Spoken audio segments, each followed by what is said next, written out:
Gujarat urban cooperative banking federation આયોજિત Sahkar Setu mega event અને western India urban cooperative banking સમિટનો ગાંધીનગરમાં પ્રારંભ કરાવતા મુખ્યમંત્રી Bhupendra Patel.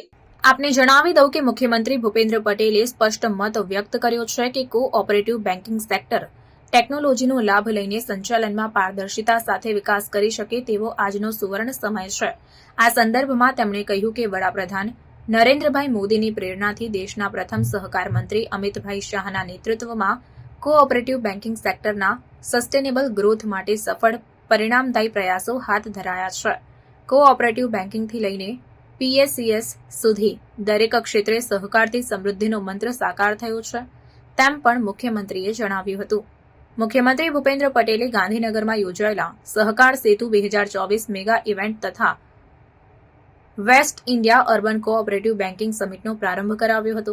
Gujarat urban cooperative banking federation દ્વારા યોજાયેલા આ સમિટમાં સહકાર રાજ્યમંત્રી જગદીશ વિશ્વકર્મા તેમજ કોઓપરેટિવ બેન્કિંગ સેક્ટરના વરિષ્ઠ અગ્રણીઓ ઉપસ્થિત રહ્યા હતા.